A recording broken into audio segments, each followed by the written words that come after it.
네, 안녕하세요. 시선 강탈의 이수연입니다. 자, 이번 주 월요일장 시작했고요. 이번 주도 FOMC 등 넘어야 할 이벤트들이 참 많습니다. 그런 가운데 조금은 아슬아슬하게 시작했다라고 볼 수 있는 월요일장이었습니다. 지난주 4거래일 동안 외국인이 우리 시장에 들어왔는데요. 지난주 금요일 그리고 오늘 포함해서 이틀 동안 4일 동안 매수했던 물량을 전부 다 팔아치웠습니다. 오늘 특히 삼성전자와 하이닉스를 집중적으로 이 외국인의 매도 물량이 출회가 되면서 장중에 크게 이 지수가 흔들리는 모습이 보였는데 다행히 오후장에 반등을 시도하면서 코스피가 플러스권에서 거래를 마쳤고요. 또 레버리지 ETF에 대한 정책이 나온다면 그 수급이 온전히 코스닥으로 넘어갈 수도 있다라는 분석이 나오면서 오늘 코스닥 종목들 집중도가 상당히 높았습니다. 시가총액 상위 종목으로 확인해 보시죠. 자, 일단 오늘은 AI 서밋에 대한 관심도가 상당히 높았던 하루였고요. 주말 사이에 뉴스가 쏟아지면서 또 엔비디아와 네이버의 협업, 삼성전자 브로드컴과 협업 소식이 공개되면서 반도체에 대한 기대감이 상당히 높았는데 오늘은 하드웨어보다는 소프트웨어 쪽에 수급이 많이 몰렸습니다. 삼성전자 하이닉스 플러스 2에서 3%대로 거래 마치는 데 성공했고 삼성전기와 현대차는 좀 미미한 상승률이네요. 일단 삼성전기의 라이벌 기업 라이벌이라고 할 수 있을까요? 일단 점유율이 삼성전기가 더 높긴 하지만 LG 이노텍이 오늘 또 실적을 공개했는데 호실적을 발표했고요. 그럼에 따라서 삼성전기에 대한 실적 모멘텀, 기대감도 계속 높아지고 있습니다. 자, 오늘의 코스닥 종목들이 조금 더 높은 상승률을 기록을 했습니다. 알테오즈는 여전히 8월에 기술 이전 기대감 살아있고요. 2차 전지 형제들도 소폭 반등, 그리고 로봇주가 오늘 또 다시 한번 질주하는 모습을 보였습니다. 확실히 반도체가 수급을 못 가져가니까 다른 섹터로 계속 온기가 확산되는 모습이 지난주 금요일에 이어서 오늘도 이어졌고요. 반도체, 장비 종목 리노공업이 2% 상승으로 거래를 마쳤습니다. 상승률 상에 보시면 확실히 소프트웨어 기업들이 많이 보입니다. 네이버, 그리고 NHN, 코스닥 안에서는 코난 테크놀로지, S2W 이런 종목들 다 소프트웨어 기업이잖아요. 일단 엔비디아가 네이버의 지분을 4.55%나 확보한다라는 소식이 너무나 좀 파격적이었고 곧 그 JV 설립도 할 수 있다라는 소식이 공개가 되면서 소프트웨어 종목은 지금 좀 봐야 되나 싶긴 한데 사실 우리가 이 소프트웨어 투자를 하고 나서 수익을 본 게 좀 드물잖아요. 항상 좀 변동성이 강했기 때문에 이제는 정말 볼 때인가 잠시 뒤에 여쭤보도록 하겠습니다. 자, 거기다 화장품 종목 ODM 대표 업체죠. 코스맥스가 8% 급등하면서 거래를 마쳤는데요. 일단 지금 북미뿐만 아니라 유럽 쪽의 수출도 너무 좋고 북미를 뛰어넘는 수준이라고 합니다. 거기다가 이제 이재명 대통령을 따라서 이 K-뷰티 기업 대표들이 브라질 순방에 함께 참여한다라고 하죠. 거기서 어떤 뉴스를 따오느냐, 어떤 이슈를 따오느냐에 따라서 이 주가가 업할지 다운이 될지 또 운명의 갈림길에 놓인 화장품 기업들입니다. 제 포트 보겠습니다. 삼성전자와 한화엔진을 제외하고는 조금 처참합니다. 일단 삼성전자 그래도 계속 좀 바닥권 다지는 것 같아서 계속 홀딩하고 있고요. 아마 많은 분들의 관심사는 반도체 투톱이 언제 시원하게 반등을 해줄까인 것 같은데 그래도 다행히 최근 바닥을 계속 다지면서 박스권을 횡보하는 흐름을 연출하고 있습니다. 이외에도 지난주에 샀던 LS 일렉트릭에 그래도 소폭 하락률을 줄였고요. 삼성전기와 제가 수익 봤었던 APR 다시 좀 회복되길 기대하고 다음 장 보시면 제가 또 새롭게 신규 매수한 종목들이 있습니다. SPG도 있고요. 기아까지 좀 두 자릿대 하락률을 걷고 있는데요. 일단 현대차가 실적에 대한 그 실망 매물이 출회되면서 목표 주가 하향 받았지만 기아는 또 다를 수 있거든요. 그래서 어떤 포지션 좀 대응해야 되는지 잠시 뒤에 여쭤보도록 하겠습니다. 오늘장 제 시선은요. 이제는 정말 코스닥을 볼 때인가? 코스닥으로 온기 확산입니다. 레버리지 ETF 정책 조정 나오고 나서 슬슬 수급이 타 섹터로 확산되는 것을 여러분들도 확인을 하셨잖아요. 본격적으로 코스닥 볼 때인가도 슬슬 같이 점검을 해보시죠. 시선 강탈 출발하겠습니다.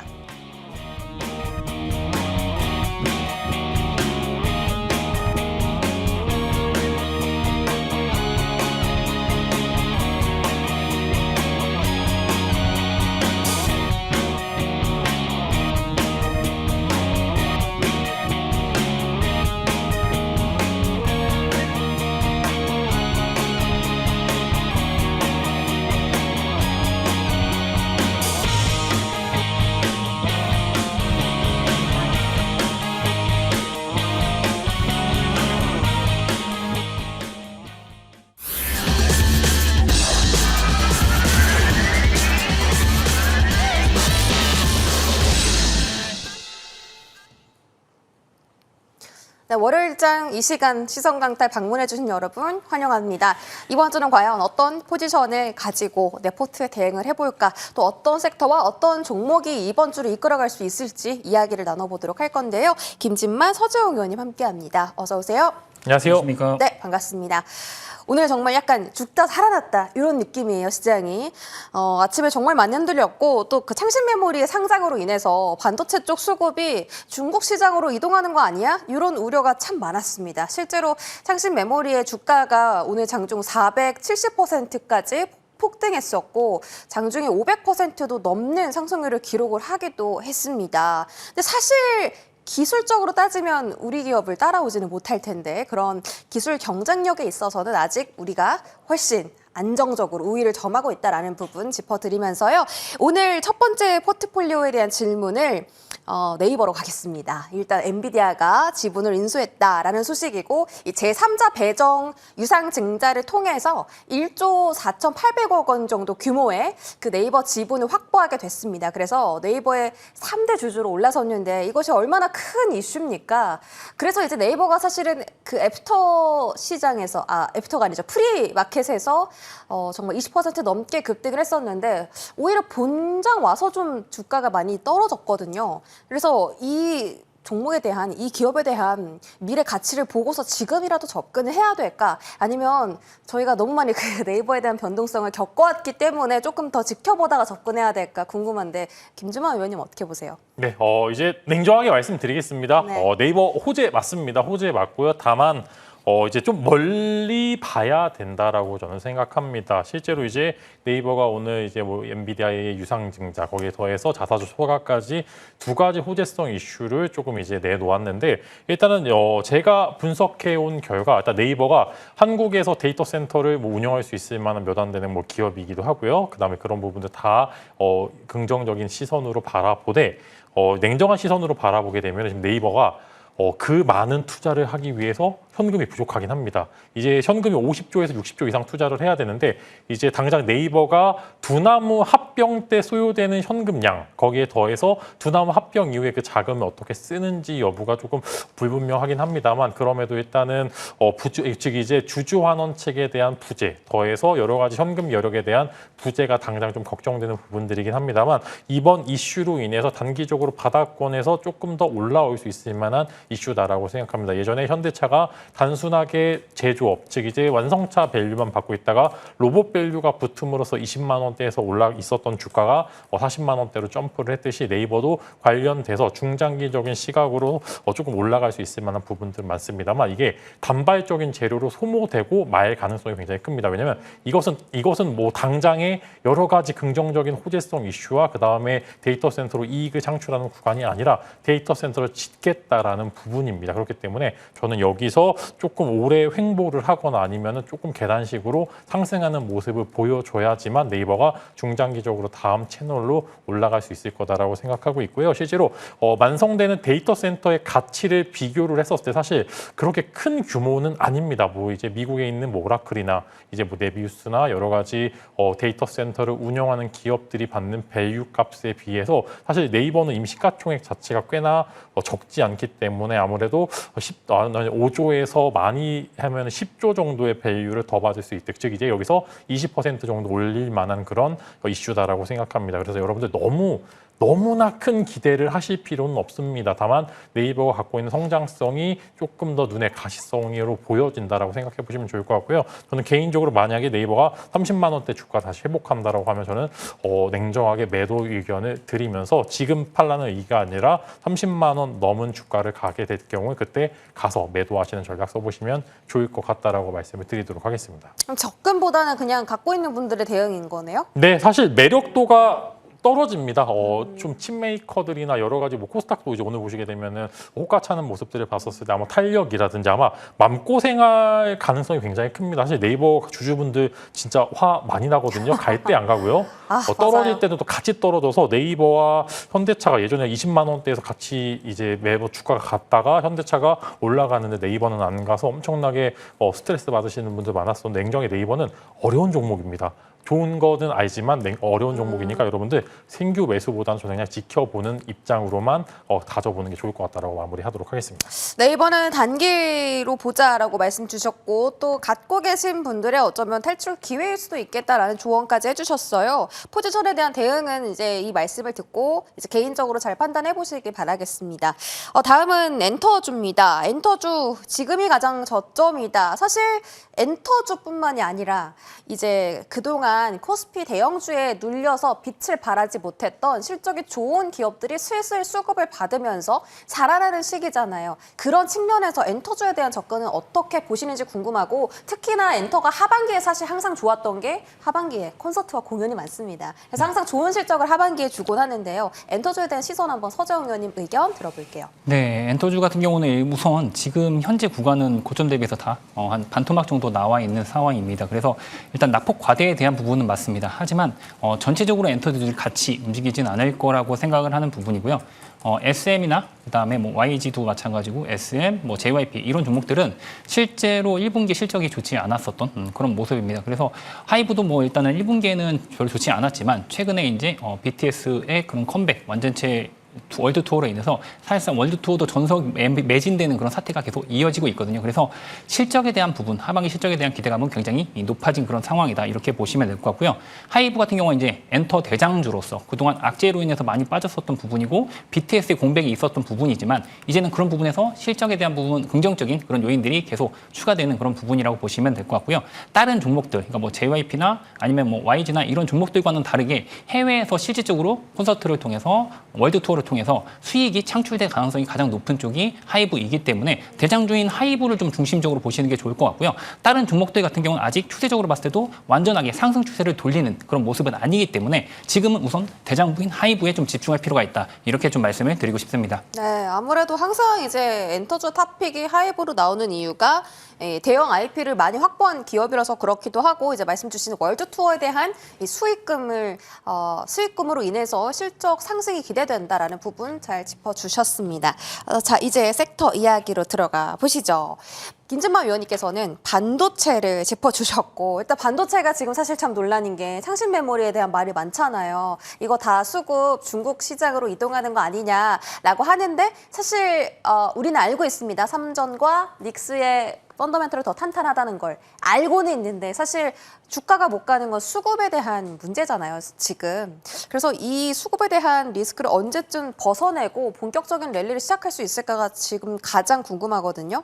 어떻게 보세요? 네, 일단 먼저 창신반도체 상장에 대해서는 뭐 여러 가지 의견들이 있습니다만 일단은 결과론적으로 삼성전자, 하이닉스 혹은 마이크론의 평가가 올라갈 것으로 생각이 됩니다. 사실 주식이라는 게 되게 모호한 게 창신반도체가 지금 디램 점유율이 7.8% 정도로 제가 들어오기 전에 확인을 했는데 주식시장의 입장에서 7.8%에서 10%까지 늘어날 것 같은 기업과 그다음에 삼성전자, 하이닉스처럼 30% 이상의 점유율을 갖고 있는 기업들이 여기서 점유율을 뺏긴다라고 하는 관점에서 사실 주가가 하단에 있는 창신반도체가 올라가는 게 맞다라고 생각을 하고 있는데 지금은 사이클상 그런 사이클은 아니다라고 저는 생각을 하면서 이번에 CXMT의 상장은 사실 여러 가지 부분들이 있지만 저는 개인적으로 이제 최근에 미국 쪽에서 제재 법안이 또 하나 강하게 통과가 되는데 지금 이제 뭐 결국에 하이엔드급으로 넘어가게 되면 EUV 장비를 못 쓴다라는 치명적인 단점이 계속적으로 부각을 받으면서 그냥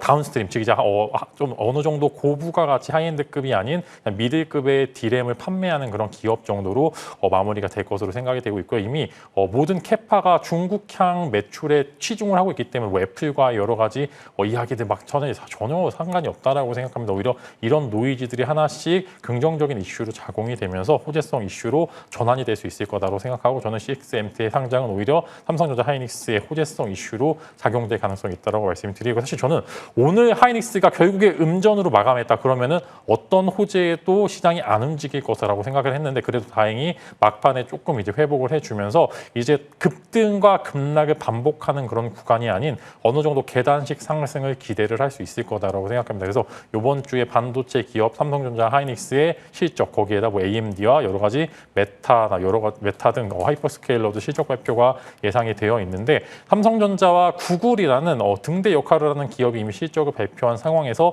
실적은 그냥 주가 따라서 결 따라서 올라갈 것으로 생각이 되기 때문에 악재로 생각하시기보다는 이제 악재가 해소가 되는 구간이다라고 저는 생각을 하면서 결국에는 이제 사이클, 이제 주말간에 나왔던 소버린 AI나 여러 가지 기타 AI 서밋에서 나온 긍정적인 이야기들은 지금 순환 출자에 대한 여러 가지 의심적인 부분들은 있습니다만 지금 뭐 통나무 들기다라는 뭐 최근에 이제 나왔던 이제 AI 관련된 코멘트와 함께 통나무를 다 같이 들어서 그냥 다 같이 죽거나 다 같이 살거나 이런 좀 자극적인 멘트를 씁니다만 결국엔 다 같이 살아나가서 하는 구간으로 진입이 됐으니까 여러분들 반도체 종목들은 저는 아직도 좀 너무 싸다라고 생각을 하면서 갖고 계신 여러분들의 수많은 반도체 기업들이 성장하는 모습들을 지켜보시길 바라면서 저는 이번에 관심 섹터 반도체 코멘트 드리면서 한국은 사실 삼성전자 하이닉스가 떨어지면은 같이 주저앉을 수밖에 없는 구조니까 그들이 잘 되길 여러분들도 같이 기도해 주시기 바랍니다. 네, 그 이제 중급 이제 하이닉스랑 삼전은 상급 메모리고 이제 CXMT는 중급 메모리다라고 하셔서 아직은 이제 대체제로서의 매력도는 부족하다라는 말씀 주셨고 오히려 삼전 닉스의 매력이 부각될 거다라고 하셨습니다. 자, 그리고 이번 주에 그 마이크로소프트와 메타, 애플, 아마존의 실적 발표가 있으니까요. 그들에 대한 결과가 또 어떤 영향을 줄지도 이번 주에 유심히 지켜보셔야겠습니다. 다음은 서재용 의원님입니다. 지주사를 언급해 주셨고 사실 지주사라 하면 여러 가지 이제 그 밸류가 있어요. 그 주주 환원에 대한 정책을 갖고 있는 기업도 있을 것이고 이제 계열사에 대한 그 실적이 좋아서 지주사의 가치가 같이 뛰는 기업도 있을 것이고 아니면 그 저PBR 관련해서 이제 또 모멘텀이 있는 기업들이 있는데요. 어떤 쪽으로 보실까요? 네, 우선 뭐 최근에 뭐 트렌드 자체가 지주사 같은 경우는 이제 상법 개정 수혜주로서 기존에 있던 이제 자사주 의무 소각 이런 부분이 이제 부각이 되면서 지주사들이 예전에 이제 급등을 하는 그런 모습이었는데요.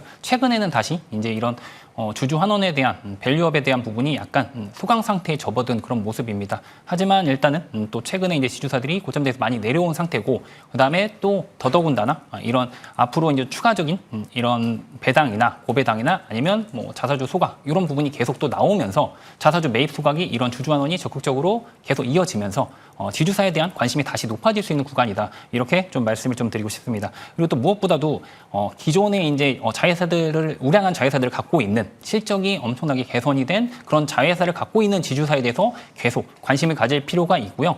지금 시장에서 주도주라고 불리는 그런 섹터가 있는 그런 지주사에 대해서는 계속 관심 있게 보실 필요가 있다. 아직도 주가 자체는 굉장히 저렴한 저평가된 상태다. 이렇게 보시면 될 것 같습니다. 그래서 뭐 대표적으로 반도체나 아니면 뭐 전력기기, 그다음에 뭐 조선, 방산 이런 우량한 자회사들을 갖고 있는 지주사를 집중적으로 좀 보실 필요가 있다. 이렇게 말씀을 드리고 싶고요. 그런 자회사들 중에서 현금 흐름이 좋기 때문에 어떻게 보면 적극적으로 주주 환원, 배당에 그다음에 또 자사주 매입 소각까지 하고 있는 그런 지주사를 일단은 관심 있게 보실 필요가 지금 있는 구간이다. 이렇게 말씀을 드리고 싶습니다. 네. 지주사에 대한 관심 가져야 된다 하셨고 어떤 지주사인지 잠시 뒤에 공개할게요. 종목 AS 넘어갑니다. 김진만 위원님의 첫 번째 종목은 삼성화재고요.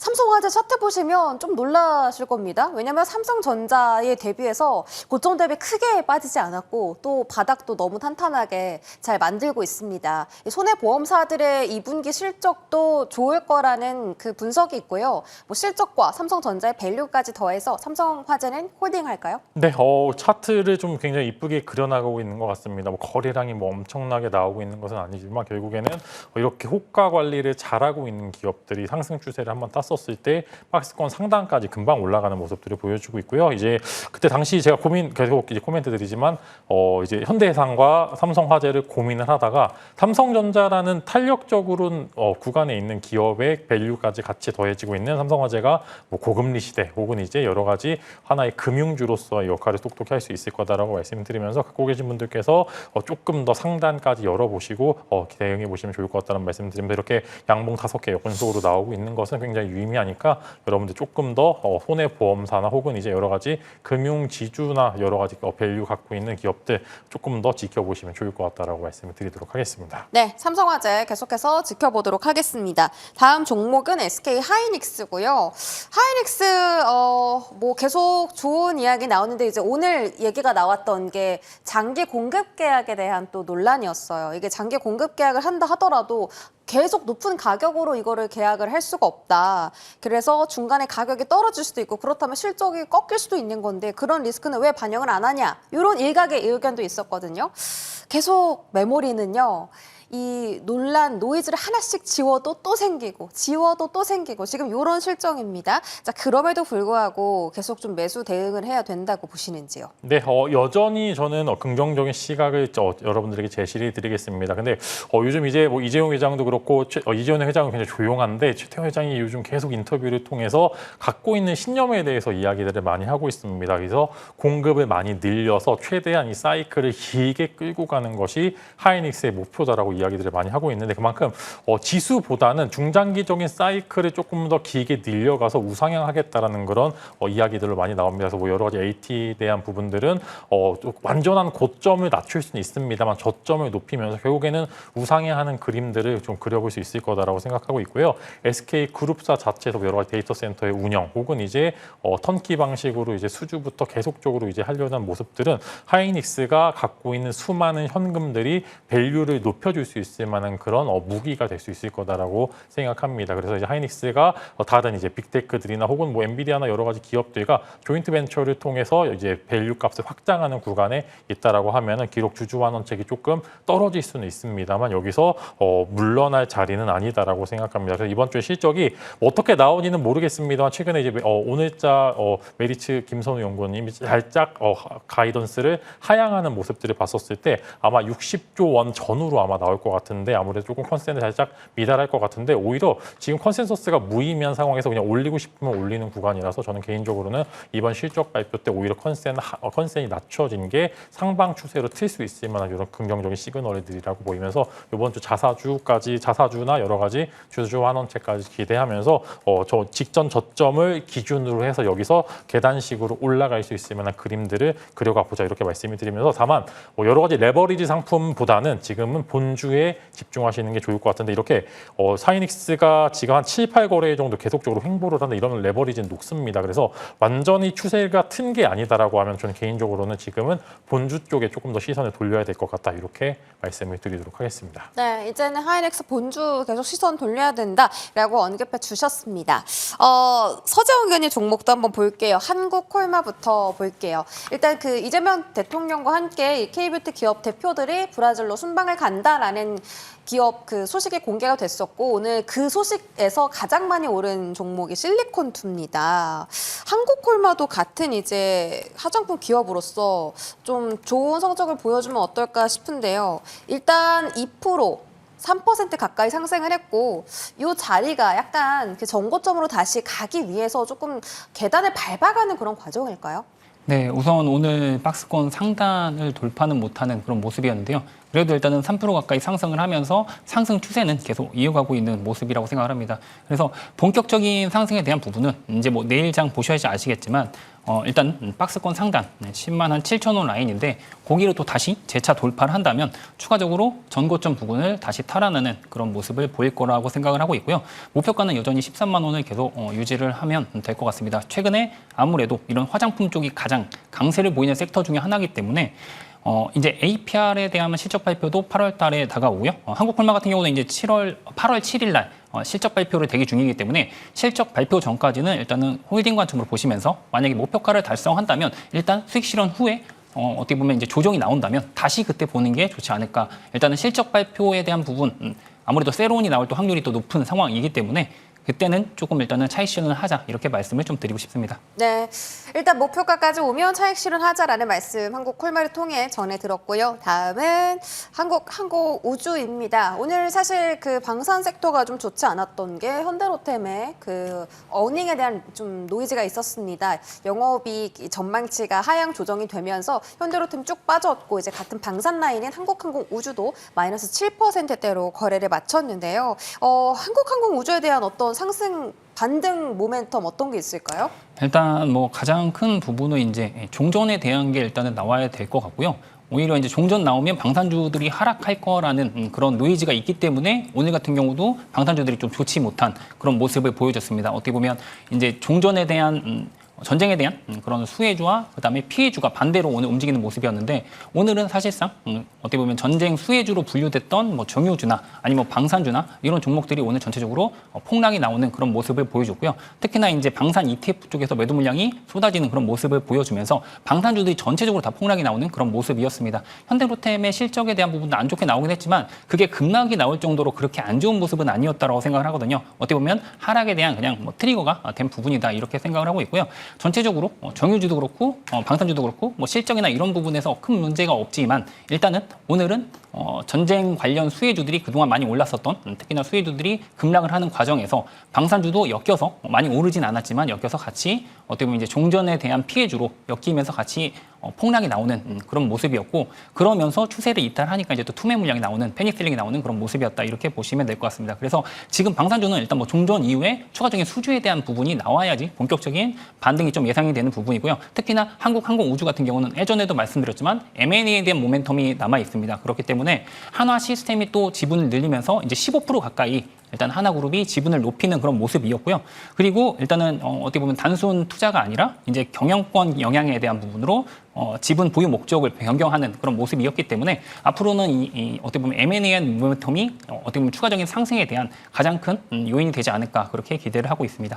네, 한국항공우주에 대한 다시 트리거가 작용하기를 바라겠습니다. AS 도와드렸고요. 저희 관심주 공개해 보도록 하겠습니다. 이번 한 주도 참 많은 이벤트가 있는데요. 그 이벤트를 넘어서 또 어떤 종목이 상승을 꾀해줄까요? 김진만 의원님의 종목부터 공개해 주세요. 네, 제가 다시 가져온 종목입니다. 제주반도체 여러분들에게 다시 한번 소개를 시켜드리도록 하겠습니다. 자, 이제 실적 시즌이죠. 이 실적 발표를 앞두고 좀 어닝 서프라이즈 나올 수 있을 만한 기업들 혹은 이게 중장기적으로 주가 탄력을 보여줄 수 있을 만한 기업들을 여러분들이 체크를 하셔야 되는데 제주반도체가 급등하면서 코스닥에 밈화되면서 엄청난 급등을 보여주었고요. 4만 원, 3만 원이었던 주가가 뭐 13만 원대까지 엄청나게 올라갔던 거는 실적을 기반으로 해서 올라갔기 때문에 꽤나 탄탄하게 올라갔다고 말씀드리는데 이게 일회성으로 끝날 거라고 저도 생각을 했는데 이제 한 달 정도 수출 데이터가 살짝 꺾였는데 6월 수출 데이터를 확인해 봤는데 직전에 제주반도체가 급등했었던 원인이었던 4월 수출 데이터를 뚫어버리게 되면서 엄청난 매출과 영업이익을 기대할 수 있을 만한 그런 부분들로 포착이 됩니다. 제주반도체가 8월 중순경에 확정은 아니지만 실적 발표를 예정을 하고 있는데 여러 가지 IR을 통해서 매출과 영업이익이 굉장히 크게 나올 것 같다라고 코멘트를 하고 있습니다. 물론 단발적인 부분들도 있고 굉장히 회사 자체에서 보수적으로 가이던스를 제시를 하고 있기 때문에 실적 발표가 땅 하는 순간 나오는 급등에 여러분들이 매도를 하시고 지금부터 해서 코스닥 소부장 쪽에 이제 어느 정도 온기가 들어오게 되면은 지금 구간 너무나 매력적인 매수 구간이라고 말씀을 드리면서 제주도의 새로운 특산물인 제주 반도체가 이제 여기서 구간에서 조금 더 탄력적으로 바라길 바라면서 목표가 12만 원, 손절가로는 6만 원을 제시를 드리도록 하겠습니다. 네, 귤비디아죠. 제주반도체 12만 원 목표가 제시 주셨고요. 서재영 의원님도 바로 공개해 주세요. 네, 제가 오늘 가지고 온 종목은 SK 스퀘어라는 종목입니다. 아무래도 이제 지주사 중에서는 가장 실적적인 부분에 어떻게 보면 가장 하이닉스라는 자회사가 있기 때문에 가장 실적적인 부분에서 어떻게 보면 좋을 것으로 예상이 되는 그런 부분이고요.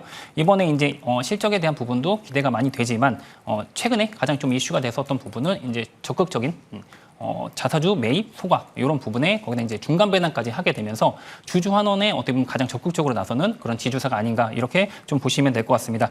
일단은 올해 1,100억 정도 자사주 매입에 대한 부분 얘기가 나왔는데 이미 상반기에 400억 정도 일단은 자사주 매입을 했고요. 그다음에 또 7월 22일에는 430억 정도 자사주 소각에 대한 부분, 기존 보유하고 있던 기보유 자사주에 대해서 소각을 하는 그런 부분이었기 때문에 그 소각은 31일 날 일단은 실시됩니다. 그래서 그런 부분도 일단은 관심 있게 좀 보셔야 된다. 이렇게 좀 말씀을 드리고 싶고요.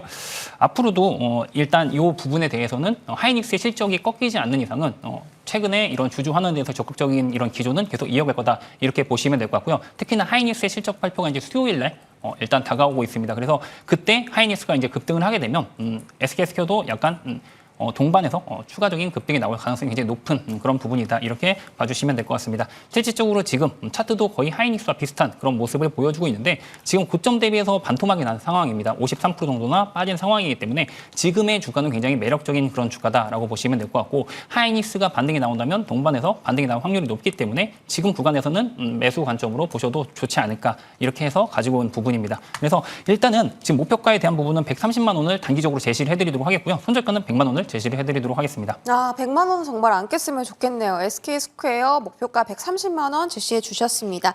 제가 들고 온 종목은 작은 종목이고요. TXR 로보틱스라는 종목입니다. 로봇 섹터에 있는 코스닥 종목으로 지정을 해봤고 또 거래량이 좀 터진 그래서 조금 이제 단기적으로 뭔가 한 번은 슈팅을 더 해줄 수 있을 것 같은 종목을 골라왔습니다. 거기다 지난주에 이제 전 임원이 이 종목에 대한 자사주를 매입을 했다라고 해서 조금 더 믿음직하지 않을까 싶었고 이제 삼성에 대한 그 로봇 모멘텀이 계속 시장에서 생겨나고 있잖아요. 그중에서 로봇 섹터 정말 강한 힘을 받고 있기 때문에 좀 작은 종목이긴 한데 김진만 의원님 어떻게 보세요? 네. 딱 손절가 목표 그 손절가가 정해져 있기 때문에 저는 네. 괜찮다라고 생각합니다. 여러분 V트랩이라고 하죠.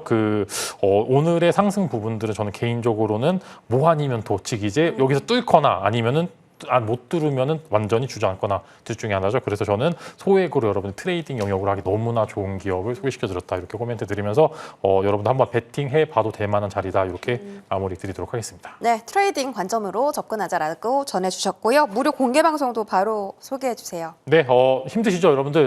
저도 이제 시장이 이제 하나 둘씩 호재에 반응한다라고 생각합니다. 적어도 악재들을 많이 이제 무시를 하면서 지나가고 있는 구간인데 그런 구간들에서 여러분들 대응 방법은 명확하다고 생각합니다. 그래서 이 대응 방법 여러분들께 알려드릴 예정이니까 이어서 공개 방송 많은 참여 부탁드리도록 하겠습니다. 네, 무료 공개 방송 소개드렸고요. 마스터 클래스 시간 임광빈 위원님과 강의 이어갈 예정입니다. 채널 조금만 더 고정해 주시고요. 두 분 여기서 인사드릴게요. 고맙습니다.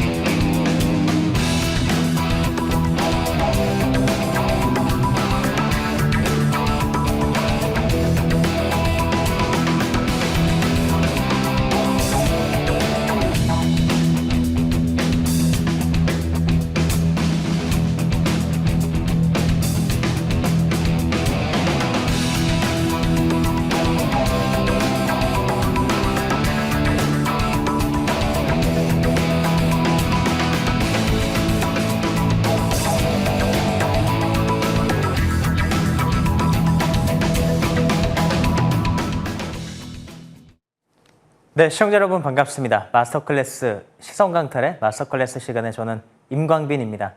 자, 오늘 우리나라의 주식시장 관망세였다고 볼 수 있겠고요. 코스피 쪽은 코스닥에서는 로봇 섹터가 강했죠. 자, 이번 주는요 슈퍼위크입니다. 삼성전자, 하이닉스, 또 애플, 그리고 마이크로소프트, 아마존, 메타까지 실적 발표를 하게 되는데 이것을 앞두고 우리나라 시장 이번 주는 어떻게 흘러갈까요? 네, 이 방송 보시면 이번 주 시장 어떻게 흘러가는지 미리 준비하실 수 있을 겁니다. 자, 주식은 항상 뭔가 미리 준비해야 됩니다. 미리서 사고, 미리서 팔고, 미리 준비해야지 우리가 성공할 수 있겠죠. 자, 미리미리 무엇을 해야 되는지 미리 말씀드리는 이번 주 한 주의 월요일 방송이 될 겁니다. 자, 그럼 첫 번째, 많은 시청자님들께서 궁금해하실 만한 종목인 대원전선부터 말씀을 드리도록 하겠습니다. 대원전선의 경우에는요, 7월 달에 들어와서 다시 공약주로서 말씀드린 주식이고, 이 대원전선을 말씀을 드릴 때 반도체 주식과 함께 바라보는 주식으로서 말씀을 드렸죠. 반도체 주식이랑 대원전선을 같이 보시는 겁니다. 왜냐하면 반도체가 AI로 이제 투자가 들어가는 것이고, 이번에 미국에서 AI 서밋을 했었을 때 이제 CEO들이 각 우리나라 그리고 이제 미국의 AI 기업 관련된 CEO들이 만났지 않습니까? 이 자리에서도 이제 SK의 최태원 회장이 최근에 우리나라에서 3가지 큰 프로젝트를 하고 있는데 이것에 대해서 너무 규모가 허황된 게 아니냐 이렇게 생각하시는 분들도 계시는 것 같다. 하지만 허황된 게 아니라 실현 가능한 현실적인 부분이고 우리가 지금 앞으로 가야 될 그 방향성에 대해서 투자를 하는 것이기 때문에 그런 쪽으로 갈 것이다. 이렇게 얘기를 했고요. 또 이렇게 하면서 덧붙인 게 반도체에 대한 투자도 있지만 문제는 전력망이라는 거예요. 문제는 전력망이다. 네, 전력망이라는 이 단어를 구체적으로 언급을 하게 됩니다. 자, 그 전력망 속에서 지금 대원전선이 6월달과 7월달에 최대 주주가 매수를 했죠. 100억 가까이 장내 매수했고요. 그에 따른 시세가 매우 강한데 자, 이 주식에서 중요한 가격이라고 말씀드렸던 가격 시청자님들 기억나시나요? 네, 제가 대원전선에서 중요한 가격이라고 말씀드렸던 게 14000 14,000원입니다. 오늘 이제 종가가요 13,980원으로 마감을 지었습니다. 오늘 이제 장중에 장 초반에 거래량이 급증하면서 14,000원을 돌파하는 모습이 나왔는데 이 앞쪽에 아무래도 여기도 매물대죠. 자, 첫 번째 차트를 한번 보도록 하겠습니다. 지금 이 구간 5월 달에 형성된 매물대요 14,000원이고요. 또 이 구간 6월 중순에 14,000원 가격대입니다. 여기도 매물대고요. 또 7월 달 초에 14,000원에 매물대가 있어요. 그래서 오늘 밀린 겁니다. 자, 근데 하나 5월 달, 6월 달, 7월 달에 형성됐던 매물대 위로 지금 차트가 형성이 되고 있죠. 예전에는 이 밑으로 주식이 깔렸었어요. 이 밑으로 주식이 깔렸다면 이제는 이 위를 향해서 14,000원을 돌파하려고 하는 모습이 나타났고 금이 이제 장 초반에 시세가 분출됐지만 매물대에 밀렸습니다. 여러 번 몇 번 시도하다 보면 14,000원이 빵 뚫리게 될 겁니다. 그래서 대원전선은요 지금도 매수를 하셔도 괜찮은 주식입니다. 왜냐하면 매물대가 소화되는 게 확인이 되고 들어가는 거기 때문에 매물대가 소화가 되면서 14,000원 넘어가게 되면 이번에 앞서서 이제 고점이었던 5월 달에 썼었던 18,000원에서 2만 원 수준에 가까운 주식 시세를 한 번 더 거래가 터질 때 대원전선이 보여줄 가능성이 있습니다. 따라서 시청자님들께서는 이번 주는 일단 대형주보다는 이런 중소형주가 잘 가게 될 겁니다. 왜냐면 이번 주는 앞서서 말씀드렸지만 실적 슈퍼위크 장세죠. 이렇기 때문에 대형주에 대한 실적이 확인이 되면 그리고 나서 주식이 움직이게 될 거예요. 또 하필 이 실적 발표가 우리나라 시간으로 목요일과 금요일에 몰려 있다 보니까 아무래도 주 후반까지는 이 대형주에 대한 관망세가 짙을 겁니다. 따라서 이번 주는 중소형주 장세 속에서 매물대가 돌파된 주식, 모멘텀은 기본적으로 살아있으면서 매물대가 돌파된 주식, 그 모멘텀이 살아있는 건 AI가 되겠죠. 따라서 대원전선을 전선 주식의 지금의 이 시장에서 이번 주는 탑픽 주식으로 바라보시면서 공략하시면서요. 자, 단기적으로 14,000원이 이제 돌파되면 15,000원, 16,000원, 17,000원, 18,000원 단계적으로 1,000원씩 주가가 올라가게 될 겁니다. 이 주식이 앞에 4월 달에 5월 달에 올라갈 때는 수직 상승했었죠. 지금은 그렇게 올라가지 않아요. 앞에 매물대가 있기 때문에 장중에 올랐다가 떨어졌다가 올랐다 떨어졌다가 변동성을 계속 보이면서 올라갈 겁니다. 이 흐름을 예상하면서 말씀을 드립니다. 대원전선은 홀딩하시면서 목표가 18,000원까지 계속 이어가는 투자를 말씀드리도록 하겠습니다. 자, 이러면서 바로 내일장 한마디로 넘어가도록 하겠습니다. 네, 내일장 한마디입니다. 자, 이번 주는요, 실적 슈퍼 위크 한 주입니다. 그래서 대형주는 관망을 하게 될 것이고 소형주 장세가 이어질 텐데요. 자, 일단 오늘 중국에서 CXMT가 상장했죠. CXMT 상장하자마자 바로 중국의 시가총액 1위까지 올라가게 됐고요. 오늘 이제 CXMT에 따라서 장중에 아시아시장에서는 이 삼성전자와 SK하이닉스가 살짝 약세를 보이기도 했었습니다. 그리고 이제 장 후반에 또 대체거래소에 가서 유가가 급락을 하면서 주식이 다시 오르게 됐는데요. 자, 이번 주 CXMT 중국의 창신 메모리 테크놀로지가 상장했기 때문에 창신 메모리 반도체가 상승할 때 우리나라 삼성전자와 하이닉스가 어떤 반응을 보일지 조금 지켜봐야 될 것 같고요. 자, 두 번째 29일입니다. 7월 29일 날 SK 하이닉스의 본주 실적 실적이 있습니다. SK 하이닉스 우리나라의 SK 하이닉스가 잠정 실적이 아니라 2분기 본 실적 발표가 있을 것이고요. 또한 자 7월 달에 실적 발표를 했었던 또 삼성전자가 보도록 하겠습니다. 우리 삼성전자가 얼마 전에 잠정 실적 발표했었잖아요. 자, 7월 30일 날 삼성전자가 2분기 본 실적을 발표하게 될 겁니다. 자, 솔직히 삼성전자가 지난번에 실적 발표를 하고 나서 주식이 떨어졌기 때문에 시장에선 삼성전자의 실적에 대해서 그렇게 큰 기대를 하지 않고 있을 거예요. 왜냐하면 삼성전자가 지난번에 2분기 실적 발표를 하고 나서 엄청 실적을 잘 냈는데 주가가 떨어졌지 않습니까? 그에 따라서 시장에서는 실적에 대해서, 특히 삼성전자 실적에 대해서는 그렇게 기대하지 않을 겁니다. 이미 잠정 실적으로 어느 정도 실적에 대한 윤곽을 알고 있죠. 그래서 삼성전자보다 사실 더 중요한 건 이날 우리나라 시간으로 새벽에 발표될 마이크로소프트와 메타의 실적입니다. 그래서 7월 30일 날요. 마이크로소프트와 메타의 실적이 사실상 삼성전자를 좌우하게 될 거예요. 이 논리는 지난주에 알파벳 실적 발표와 같습니다. 알파벳도 실적을 발표하고 나서 중요했던 건 2분기 실적보다는 향후 캐펙스에 대한 확대, 투자 확대가 있느냐의 여부였죠. AI 하이퍼스케일러 기업들이 현금 흐름이 마이너스가 될 정도로 현재 투자를 많이 진행을 하고 있습니다. 현금 흐름이 마이너스가 되는 것이 무엇이냐면요. 이런 이제 대형 기업들은 어떤 계약을 하고 나서 한 번에 그 수백억 원의 금액이 회사에 들어오는 게 아니죠. 나누어서 들어옵니다. 나누어서 들어오게 돼요. 그래서 나누어서 뭐 1년이든 2년이든 3년이든 나눠서 현금이 들어오는데 이 유입되는 현금보다 투자에 나가는 현금이 더 많은 거예요. 이러다 보니까 현금 흐름이 마이너스가 된 게 알파벳이 되겠습니다. 자, 그게 반도체 기업들에게는 수혜죠. 삼성전자나 하이닉스의 입장에서 봤었을 때 알파벳의 현금 흐름이 마이너스가 될 만큼 AI 투자를 많이 하고 있다는 것이기 때문에 반도체 기업들에게는 수혜가 될 겁니다. 근데 그와 비슷하게 경쟁을 하고 있는 기업이 마이크로소프트와 또 메타가 되겠고요. 또 아마존이라는 기업이 되겠습니다. 그래서 이번 주 30일 날 메타와 마이크로소프트가 알파벳만큼이나 삼성전자나 하이닉스의 칩을 사가고 있는지를 우리가 눈으로 봐야 될 것 같고요. 또 31일 날 아마존과 애플까지 실적 발표하니까 목요일과 금요일에 실적 발표가 다 몰려 있는 거예요. 우리나라 시간으로.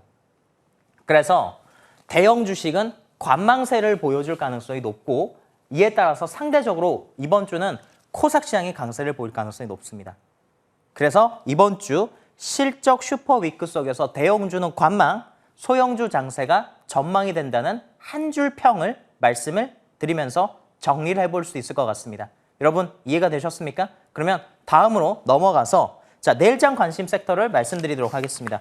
제가 지난주에 반도체와 로봇과 전선에 대해서 매수 말씀을 드리게 됐는데요. 이번 주도 사실 크게 다르지 않습니다. 반도체, 전선, 로봇을 매수를 하시는데 그 관련해서 특히나 로봇 주식을 바라보시자는 말씀을 드리고 싶어요.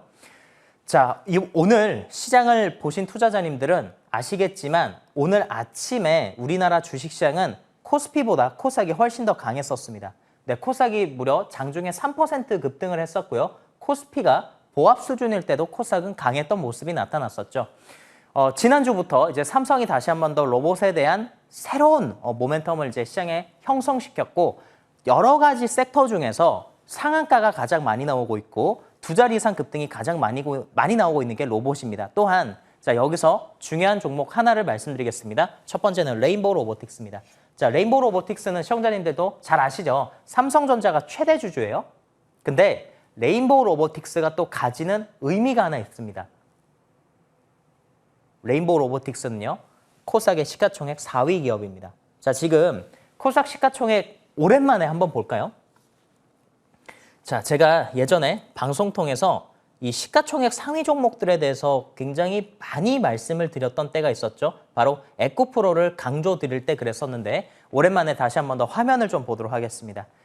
자, 화면 보도록 하겠습니다. 제가 작년과 그리고 올해 초에 항상 우리 시청자님들께 이 화면을 많이 띄워드렸었습니다.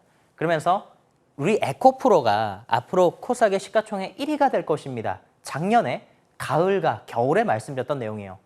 실제로 에코프로가 급등하면서 시가총액 1위가 됐습니다. 그리고 나서 어떻게 됐냐면 지금 알테오젠이 1위고요. 2위가 에코프로고 3위가 에코프로 BM인데 자, 알테오젠에 대해서 시장에서 관심이 많이 떨어졌죠.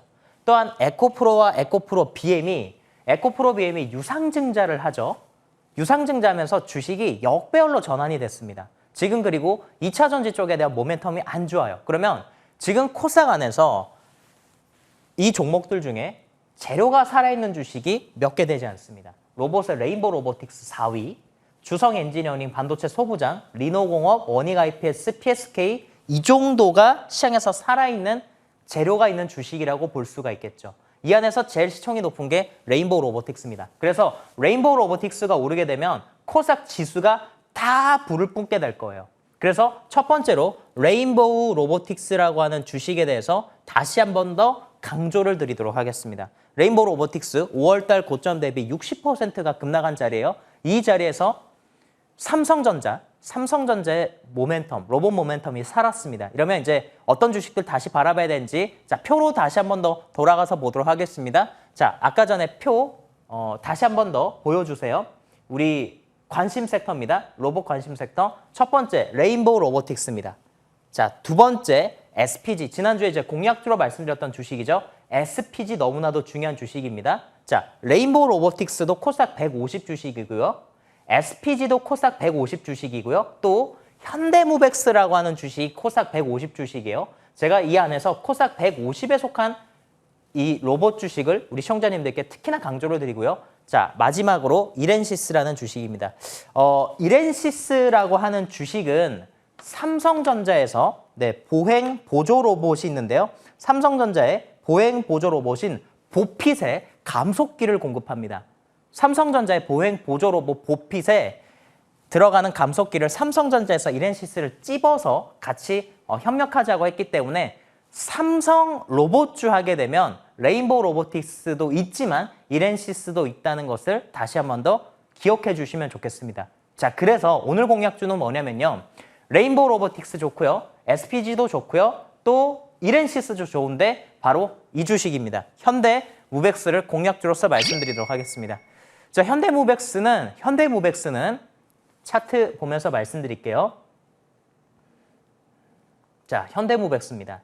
앞서서 5월달 고점부터 최근 우리 6월달, 7월달까지 해서 하락장 때 로봇 주식들이 평균적으로 60%가 떨어졌음을 말씀드렸는데요.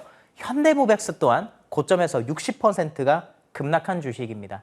자, 이 주식은 현대 엘리베이터라는 주식 아시죠? 현대 계열사에서 스마트 자동 팩토리, 스마트 팩토리, 우리 이제 공장에서 사람이 일하지 않고 로봇이 이동시키는 물건을 통해서 공장이 돌아가는 형태를 스마트 팩토리라고 하는데요. 현대무벡스는 이 스마트 팩토리를 구현해주는 사업을 하고 있습니다. 최근에는 이제 사람을 대신해서 휴머노이드 로봇이나 또는 자동화된 로봇으로 인해서 공장을 돌리고 있기 때문에 이 사업성이 확장이 되고 있는 가운데 하락장을 맞은 거예요. 이번에 지수가 다시 반등하게 되면 코스닥이 특히 반등할 때 로봇 섹터가 주도주가 될 거고요. 기관 투자자들이 특히나 레인보우 로보틱스, SPG, 현대무벡스를 살 가능성이 높습니다. 자, 그런 것들을 예상해서 현대무벡스 1차 목표가는 28,000원, 손절은 17,500원 말씀드리도록 하겠습니다.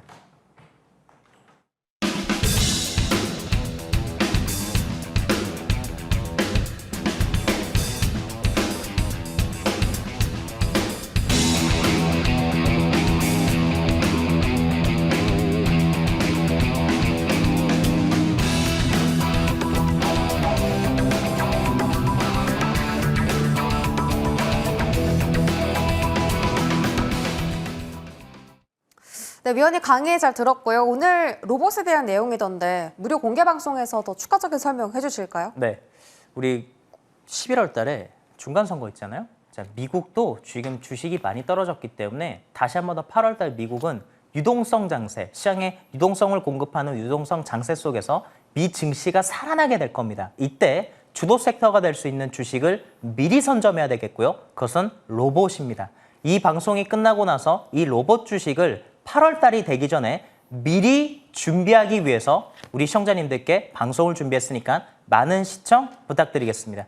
네, 무료 공개 방송 소개해 주셨고요. 오늘 제 선택은 없습니다. 일단 있는 거 잘 굴려볼게요. 자, 내일장도 성투하시고요. 저희 내일 다시 돌아올게요. 고맙습니다.